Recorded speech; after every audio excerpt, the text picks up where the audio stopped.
ദൈവത്തിരുനാമത്തിന് മഹത്വമുണ്ടാകട്ടെ. ഇന്ന് 227 ദിനം.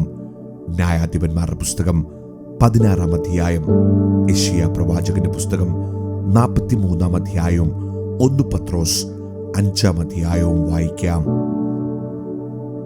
ന്യായാധിപന്മാർ 16 അധ്യായം. അനന്തരം ശിംശോൻ ഗസയിൽ ചെന്ന് അവിടെ ഒരു വേശ്യയെ കണ്ട് അവളുടെ അടുക്കൽ ചെന്നു. ശിംശോൻ ഇവിടെ വന്നിരിക്കുന്നുവെന്ന് ഗസ്യർക്ക് അറിവ് കിട്ടി. അവർ വന്നു വളഞ്ഞ് അവനെ പിടിപ്പാൻ രാത്രി മുഴുവനും പട്ടണവാതിൽക്കൽ പതിയിരുന്നു. നേരം വെളുക്കുമ്പോൾ അവനെ കൊന്നുകളയാമെന്ന് പറഞ്ഞ് രാത്രി മുഴുവനും അനങ്ങാതിരുന്നു. ശിംശോൻ അർദ്ധരാത്രി വരെ കിടന്നുറങ്ങി. അർദ്ധരാത്രിയിൽ എഴുന്നേറ്റ് പട്ടണവാതിലിന്റെ കതകും കട്ടളക്കാൽ രണ്ടും ഓടാമ്പലോടുകൂടെ പറിച്ചെടുത്ത് ചുമലിൽ വെച്ച് പുറപ്പെട്ട് ഹെബ്രോനെതിരെയുള്ള മലമുകളിൽ കൊണ്ടുപോയി. അതിന്റെ ശേഷം അവൻ സോരേക്ക് താഴ്വരയിൽ ദലീല എന്നു പേരുള്ള ഒരു സ്ത്രീയെ സ്നേഹിച്ചു. ഫെലിസ്ത്യ പ്രഭുക്കന്മാർ അവളുടെ അടുക്കൽ വന്ന് അവളോട്, നീ അവനെ വശീകരിച്ച് അവന്റെ മഹാശക്തി ഏതിലെന്നും ഞങ്ങൾ അവനെ പിടിച്ചു കെട്ടി ഒതുക്കേണ്ടതിന് എങ്ങനെ സാധിക്കുമെന്നും അറിഞ്ഞുകൊള്ളുക. ഞങ്ങൾ ഓരോരുത്തൻ 1100 വെള്ളിപ്പണം വീതം നിനക്ക് തരാമെന്ന് പറഞ്ഞു. അങ്ങനെ ദലീല ശിംശോനോട്, നിന്റെ മഹാശക്തി ഏതിലാകുന്നു? ഏതിനാൽ നിന്നെ ബന്ധിച്ചൊതുക്കാം? എനിക്ക് പറഞ്ഞു തരണം എന്ന് പറഞ്ഞു. ശിംശോൻ അവളോട്, ഒരിക്കലും ഉണങ്ങാതെ പച്ചയായി 7 ഞാണുകൊണ്ട് എന്നെ ബന്ധിച്ചാൽ എന്റെ ബലം ക്ഷയിച്ച് ഞാൻ ശേഷം മനുഷ്യനെ പോലെ ആകുമെന്ന് പറഞ്ഞു. ഫെലിസ്ത്യ പ്രഭുക്കന്മാർ ഉണങ്ങാത്ത 7 പച്ച ഞാണ് അവളുടെ അടുക്കൽ കൊണ്ടുവന്നു. അവ കൊണ്ട് അവൾ അവനെ ബന്ധിച്ചു. അവളുടെ ഉൾമുറിയിൽ പതിയിരിപ്പുകാർ പാർത്തിരുന്നു. അവൾ അവനോട്, ശിംശോനെ, ഫെലിസ്ത്യർ ഇതാ വരുന്നു എന്ന് പറഞ്ഞു. ഉടനെ അവൻ തീ തൊട്ട ചണനൂൽ പോലെ ഞാണുകളെ പൊട്ടിച്ചു കളഞ്ഞു. അവന്റെ ശക്തിയുടെ രഹസ്യം വെളിപ്പെടുത്തിയതുമില്ല. പിന്നെ ദലീല ശിംശോനോട്, നീ എന്നെ ചതിച്ച് എന്നോട് ഭോഷ്ക് പറഞ്ഞു. നിന്നെ ഏതിനാൽ ബന്ധിക്കാമെന്ന് ഇപ്പോൾ എനിക്ക് പറഞ്ഞു തരണം എന്ന് പറഞ്ഞു. അവൻ അവളോട്, ഒരിക്കലും പെരുമാറിയിട്ടില്ലാത്ത പുതിയ കയർ കൊണ്ട് എന്നെ ബന്ധിച്ചാൽ എന്റെ ബലം ക്ഷയിച്ച് ഞാൻ ശേഷം മനുഷ്യരെ പോലെ ആകുമെന്ന് പറഞ്ഞു. ദലീല പുതിയ കയർ വാങ്ങി അവനെ ബന്ധിച്ചിട്ട്, ശിംശോനെ, ഫെലിസ്ത്യർ ഇതാ വരുന്നുവെന്ന് അവനോട് പറഞ്ഞു. പതിയിരിപ്പുകാർ ഉൾമുറിയിൽ ഉണ്ടായിരുന്നു. അവനോ ഒരു നൂൽ പോലെ തന്റെ കൈമേൽ നിന്ന് അത് പൊട്ടിച്ചു കളഞ്ഞു. ദലീല ശിംശോനോട്, ഇതുവരെ നീ എന്നെ ചതിച്ചു എന്നോട് ഭോഷ്ക് പറഞ്ഞു. നിന്നെ ഏതിനാൽ ബന്ധിക്കാമെന്ന് എനിക്ക് പറഞ്ഞു തരണമെന്ന് പറഞ്ഞു. അവൻ അവളോട്, എന്റെ തലയിലെ 7 ജട നൂൽപ്പാവിൽ ചേർത്ത് നെയ്താൽ സാധിക്കും എന്ന് പറഞ്ഞു. അവൾ അങ്ങനെ ചെയ്തു. കുറ്റി അടിച്ചുറപ്പിച്ചു വെച്ച് അവനോട്, ശിംശോനെ, ഫെലിസ്ത്യർ ഇതാ വരുന്നു എന്ന് പറഞ്ഞു. അവൻ ഉറക്കമുണർന്ന് നെയ്ത്ത് തടിയുടെ കുറ്റിയും പാവും പറിച്ചെടുത്തു കളഞ്ഞു. അപ്പോൾ അവൻ അവനോട്, നിന്റെ ഹൃദയം എന്നോടുകൂടെ ഇല്ലാതിരിക്കെ നീ എന്നെ സ്നേഹിക്കുന്നു എന്ന് പറയുന്നത് എങ്ങനെ? ഈ 3 പ്രാവശ്യം നീ എന്നെ ചതിച്ചു. നിന്റെ മഹാശക്തി ഏതിലാകുന്നുവെന്ന് എനിക്ക് പറഞ്ഞു തന്നില്ല എന്ന് പറഞ്ഞു. ഇങ്ങനെ അവൾ അവനെ ദിവസം പ്രതി വാക്കുകളാൽ ബുദ്ധിമുട്ടിച്ച് അസഹ്യപ്പെടുത്തി. അവൻ മരിപ്പാൻ തക്കവണ്ണം വ്യസനപരവശനായി തീർന്നിട്ട് തന്റെ ഉള്ളം മുഴുവനും അവളെ അറിയിച്ചു. ക്ഷൗരക്കത്തി എന്റെ തലയിൽ തൊട്ടിട്ടില്ല. ഞാൻ അമ്മയുടെ ഗർഭം മുതൽ ദൈവത്തിന് വ്രതസ്ഥനാകുന്നു. ക്ഷൗരം ചെയ്താൽ എന്റെ ബലം എന്നെ വിട്ടുപോകും. ഞാൻ ബലഹീനനായി ശേഷം മനുഷ്യരെ പോലെ ആകുമെന്ന് അവളോട് പറഞ്ഞു. തന്റെ ഉള്ളം മുഴുവനും അവൻ അറിയിച്ചു എന്ന് കണ്ടപ്പോൾ ദലീല ഫെലിസ്ത്യ പ്രഭുക്കന്മാരെ വിളിപ്പാൻ ആളയച്ചു. ഇന്നു വരുവിൻ, അവൻ നിന്റെ ഉള്ളം മുഴുവൻ എന്നെ അറിയിച്ചിരിക്കുന്നു എന്ന് പറഞ്ഞു. ഫെലിസ്ത്യ പ്രഭുക്കന്മാർ അവളുടെ അടുക്കൽ വന്നു. പണവും കയ്യിൽ കൊണ്ടുവന്നു. അവൾ അവനെ മടിയിൽ ഉറക്കി ഒരു ആളെ വിളിപ്പിച്ച് തലയിലെ ജട 7 കളയിച്ചു. അവൾ അവനെ ഒതുക്കി തുടങ്ങി. അവന്റെ ശക്തി അവനെ വിട്ടുപോയി. പിന്നെ അവൾ, ശിംശോനെ, ഫെലിസ്ത്യർ ഇതാ വരുന്നു എന്ന് പറഞ്ഞു. ഉടനെ അവൻ ഉറക്കമുണർന്നു. യഹോവ തന്നെ വിട്ടു എന്ന് അറിയാതെ ഞാൻ മുമ്പിലത്തെ പോലെ കുടഞ്ഞ് ഒഴിഞ്ഞു കളയും എന്ന് വിചാരിച്ചു. ഫെലിസ്ത്യരോ അവനെ പിടിച്ച് കണ്ണു കുത്തിപ്പൊട്ടിച്ച് ഗസയിലേക്ക് കൊണ്ടുപോയി ചെമ്പു ചങ്ങല കൊണ്ട് ബന്ധിച്ചു. അവൻ കാരാഗ്രഹത്തിൽ മാവ് പൊടിച്ചുകൊണ്ടിരുന്നു. അവന്റെ തലമുടി കളഞ്ഞ ശേഷം വീണ്ടും വളർന്നു തുടങ്ങി. അനന്തരം ഫെലിസ്ത്യ പ്രഭുക്കന്മാർ, നമ്മളുടെ വൈരിയായ ശിംശോനെ നമ്മുടെ ദേവൻ നമ്മുടെ കയ്യിൽ ഏൽപ്പിച്ചിരിക്കുന്നു എന്ന് പറഞ്ഞു. തങ്ങളുടെ ദേവനായ ദാഗോന് ഒരു വലിയ ബലി കഴിപ്പാനും ഉത്സവം ഘോഷിപ്പാനും ഒരുമിച്ച് കൂടി.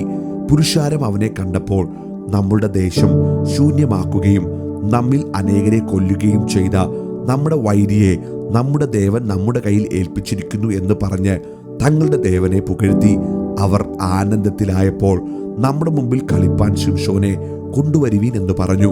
ശിംശോനെ കാരാഗ്രഹത്തിൽ നിന്ന് വരുത്തി അവൻ അവരുടെ മുമ്പിൽ കളിച്ചു. തൂണുകളുടെ ഇടയിലായിരുന്നു അവനെ നിർത്തിയിരുന്നത്. ശിംശോൻ തന്നെ കൈക്കു പിടിച്ച ബാല്യക്കാരനോട്, ക്ഷേത്രം നിൽക്കുന്ന തൂണ് ചാരിയെടുക്കേണ്ടതിന് ഞാൻ അവയെ തപ്പി നോക്കട്ടെ എന്ന് പറഞ്ഞു.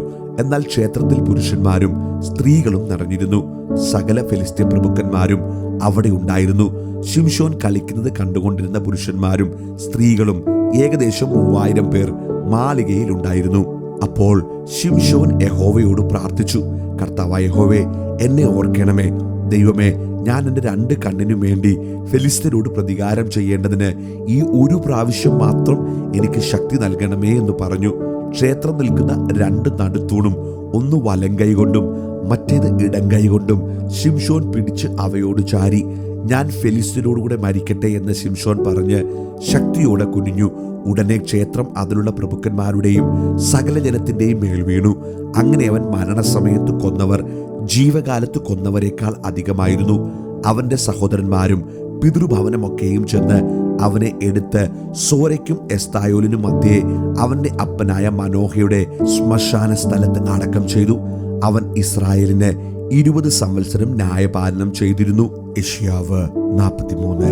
ഇപ്പോഴും യാക്കോബേ, നിന്നെ സൃഷ്ടിച്ചവനും ഇസ്രായേലെ നിന്നെ നിർമ്മിച്ചവനുമായ യഹോവ ഇപ്രകാരം അരുളി ചെയ്യുന്നു, ഭയപ്പെടേണ്ട, ഞാൻ നിന്നെ വീണ്ടെടുത്തിരിക്കുന്നു. ഞാൻ നിന്നെ പേർ ചൊല്ലി വിളിച്ചിരിക്കുന്നു. നീ എനിക്കുള്ളവൻ തന്നെ. നീ വെള്ളത്തിൽ കൂടി കടക്കുമ്പോൾ ഞാൻ നിന്നോട് കൂടിയിരിക്കും.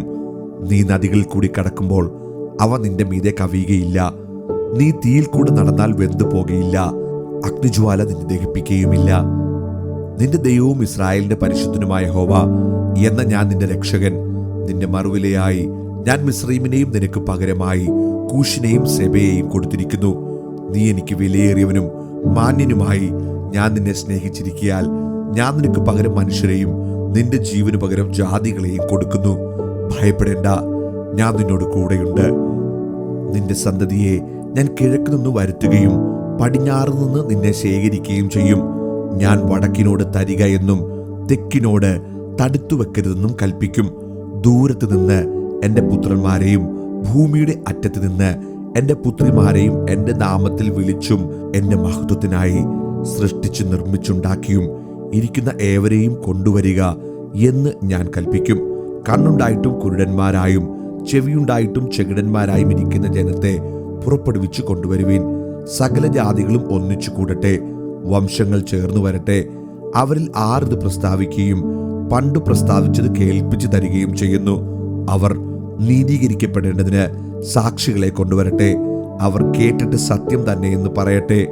നിങ്ങൾ അറിഞ്ഞ് എന്നെ വിശ്വസിക്കുകയും ഞാനാകുന്നുവെന്ന് ഗ്രഹിക്കുകയും ചെയ്യേണ്ടതിന് നിങ്ങൾ എൻ്റെ സാക്ഷികളും ഞാൻ തിരഞ്ഞെടുത്തിരിക്കുന്ന എൻ്റെ ദാസനുമാകുന്നുവെന്ന് യഹോവയുടെ അരുളപ്പാട്. എനിക്ക് മുമ്പേ ഒരു ദൈവവും ഉണ്ടായിട്ടില്ല, എൻ്റെ ശേഷം ഉണ്ടാകുകയുമില്ല. ഞാൻ തന്നെ യഹോവ, ഞാനല്ലാതെ ഒരു രക്ഷിതാവുമില്ല.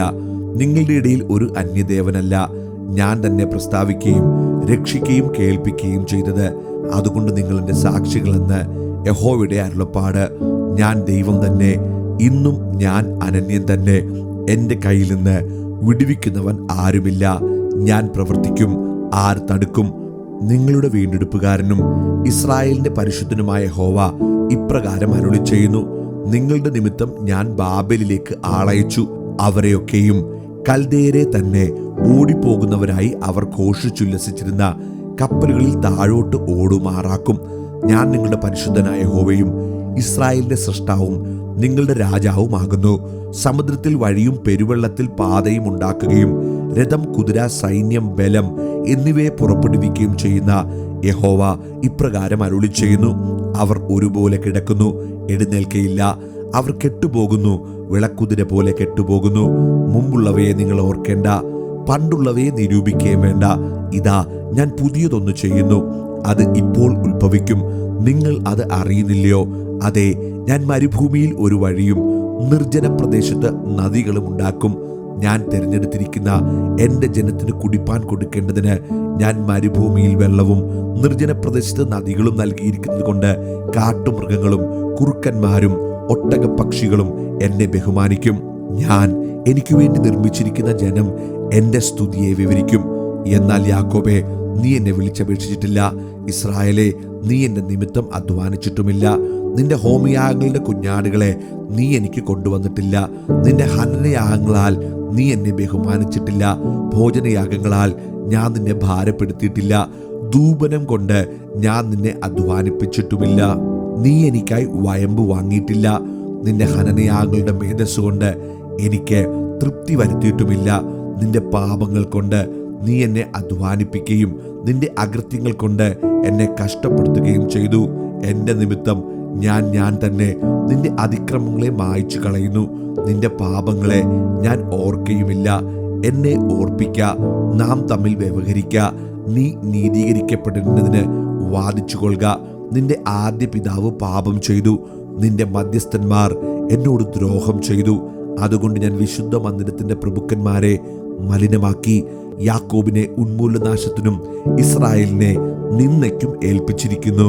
1 പത്രോസ് 5-ാം അധ്യായം. നിങ്ങളിലുള്ള മൂപ്പന്മാരെ ഒരു കൂട്ടുമൂപ്പനും ക്രിസ്തുവിന്റെ കഷ്ടാനുഭവത്തിന് സാക്ഷിയും വെളിപ്പെടുവാനുള്ള തേജസ്സിന് കൂട്ടാളിയുമായ ഞാൻ പ്രബോധിപ്പിക്കുന്നത്, നിങ്ങളുടെ വിചാരണയിലുള്ള ദൈവത്തിന്റെ ആട്ടിൻകൂട്ടത്തെ മേയിച്ചുകൊള്ളുവിൻ. നിർബന്ധത്താലല്ല, ദൈവത്തിന് ഹിതമാംവണ്ണം മനഃപൂർവമായും ദുരാഗ്രഹത്തോടെയല്ല, ഉന്മേഷത്തോടെയും ഇടവകകളുടെ മേൽ കർത്തൃത്വം നടത്തുന്നവരായിട്ടല്ല, ആട്ടിൻകൂട്ടത്തിന് മാതൃകകളായി തീർന്നും കൊണ്ട് അധ്യക്ഷത ചെയ്യുവിൻ. എന്നാൽ ഇടയശ്രേഷ്ഠൻ പ്രത്യക്ഷനാകുമ്പോൾ നിങ്ങൾ തേജസ്സിന്റെ വാടാത്ത കിരീടം പ്രാപിക്കും. ഔവണ്ണം ഇളയവരെ മൂപ്പന്മാർക്ക് കീഴടങ്ങുവിൻ. എല്ലാവരും തമ്മിൽ കീഴടങ്ങി താഴ്മ ധരിച്ചുകൊള്ളുവിൻ. ദൈവം നിഗളികളോട് എതിർത്ത് നിൽക്കുന്നു, താഴ്മയുള്ളവർക്കോ കൃപ നൽകുന്നു. അതുകൊണ്ട് അവൻ തക്ക സമയത്ത് നിങ്ങളെ ഉയർത്തുവാൻ ദൈവത്തിന്റെ ബലമുള്ള കൈക്കീഴ് താണിരിപ്പിൻ. അവൻ നിങ്ങൾക്കായി കരുതുന്നതാകയാൽ നിങ്ങളുടെ സകല ചിന്താകുലവും അവന്റെ മേൽ ഇട്ടുകൊള്ളുവീൻ. നിർമ്മതരായിരിപ്പീൻ, ഉണർന്നിരിപ്പീൻ. നിങ്ങളുടെ പ്രതിയോഗിയായ പിശാച് അലറുന്ന സിംഹം എന്ന പോലെ ആരെ വിഴുങ്ങേണ്ടു എന്ന് തിരിഞ്ഞ് ചുറ്റി നടക്കുന്നു. ലോകത്തിൽ നിങ്ങൾക്കുള്ള സഹോദരവർഗത്തിന് ആ വക കഷ്ടപ്പാടുകൾ തന്നെ പൂർത്തിയായി വരുന്നു എന്നറിഞ്ഞ് വിശ്വാസത്തിൽ സ്ഥിരതയുള്ളവരായി അവനോട് എതിർത്ത് നിൽപ്പീൻ. എന്നാൽ അല്പകാലത്തേക്ക് കഷ്ടം സഹിക്കുന്ന നിങ്ങളെ ക്രിസ്തുവിൽ തന്റെ നിത്യ തേജസ്സിനായി വിളിച്ചിരിക്കുന്ന സർവകൃപാലുവായ ദൈവം തന്നെ യഥാസ്ഥാനപ്പെടുത്തി ഉറപ്പിച്ച് ശക്തീകരിക്കും.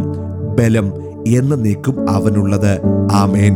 നിങ്ങളെ പ്രബോധിപ്പിച്ചും നിങ്ങൾ ഈ നിൽക്കുന്നത് ദൈവത്തിന്റെ സത്യകൃപയിൽ ആകുന്നുവെന്ന് സാക്ഷീകരിച്ചും കൊണ്ട് ഞാൻ നിങ്ങൾക്ക് വിശ്വസ്ത സഹോദരൻ എന്ന് നിരൂപിക്കുന്ന സില്വാനോസ് മുഖാന്തരം ചുരുക്കത്തിൽ എഴുതിയിരിക്കുന്നു. നിങ്ങളുടെ സഹവൃതനായ ബാബിലോണിലെ സഭയും എനിക്ക് മകനായ മർക്കോസും നിങ്ങൾക്ക് വന്ദനം ചൊല്ലുന്നു. സ്നേഹചുംബനത്താൽ തമ്മിൽ വന്ദനം ചെയ്യുവിൻ. ക്രിസ്തുവിലുള്ള നിങ്ങൾക്ക് എല്ലാവർക്കും സമാധാനമുണ്ടാകട്ടെ.